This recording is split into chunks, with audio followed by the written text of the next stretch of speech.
جس کی عزت ہوگی، جس کا مرتبہ ہوگا، جس چیز کی ڈیمانڈ ہوگی، لوگ اس کی نقل بھی مارکیٹ میں لے کے آئیں گے۔ مدعیان نبوت کا سلسلہ اسی سلسلے میں سمجھا جا سکتا ہے، چونکہ نبی قوم کا باپ ہوتا ہے، رہنما ہوتا ہے، اور قوم کو نبی کی تعظیم و توقیر بجا لانے کی تلقین کی گئی ہے۔ لوگوں کا وہ مرجع ہوتا ہے،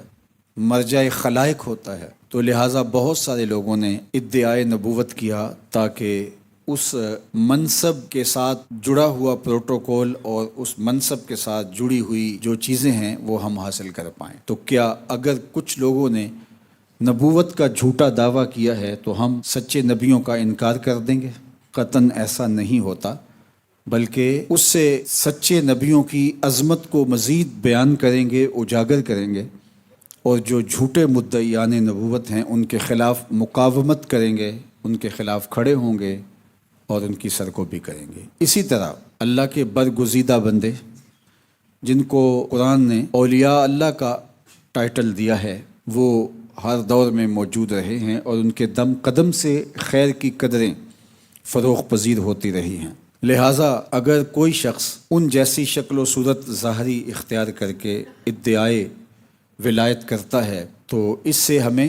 اللہ کے ولیوں، ان پاکان امت، اللہ کے برگزیدہ اور چنیدہ بندوں کی مخالفت نہیں کرنی، بلکہ کھوٹے اور کھرے کو الگ الگ پہچاننا ہے۔ بازار میں اگر نقلی سونا آ جائے، ہیرے، جواہر، موتی، آپ دیکھتے ہیں سب کچھ نقل بھی موجود ہوتا ہے، تو اس کا آسان طریقہ ہمارے پاس یہ ہے کہ ہم اس کو جوہری کے پاس لے جاتے ہیں اور وہ بتا دیتا ہے کہ یہ اصل ہے اور یہ نقل ہے۔ تو اگر معاشرے کے اندر اس باب کے اندر بھی غلو شروع ہو جائے اور ولایت کے نام سے جعلی دکانیں کھل جائیں، تو پھر آپ ان کو جو علم کے جوہری ہیں، شریعت کے جوہری ہیں، ان کے پاس لے کے جائیں، وہ تمہیں بتا دیں گے کہ کھوٹا کیا ہے اور کھرا کیا ہے۔ ایک افسوسناک پہلو یہ بھی ہے، اگر جوہری جانتے بوجھتے نہ بتائیں یا پھر مارکیٹ کے اندر وہ جوہری بن کے بیٹھ جائیں، حقیقت میں جوہری ہونا، تو ان کے پاس آپ ہیرے، جواہرات اور موتی لے کے جائیں اور وہ بھی امتیاز کر کے نہ بتا سکیں، یا ان جال سازوں کے ساتھ وہ اندر سے ملے ہوئے ہوں، تو پھر صورتحال گمبھیر ہو جاتی ہے۔ اس طرح ممبر و محراب کے اوپر بیٹھے ہوئے لوگ، علم کی آماجگاہوں میں بیٹھے ہوئے جوہری، اگر وہ بھی ان دو نمبر لوگوں سے مل جائیں، ان کی مد و ستائش کے اندر چند ٹگوں کے لیے بولنے لگیں، تو پھر معاملہ واقعتاً گمبھیر اور مشکل ہو جاتا ہے۔ لیکن میرے اللہ نے عقل سلیم سب کو عطا کر رکھی ہے، اور حق اور باطل یہ بہر صورت نکھر کے سامنے آ جاتا ہے۔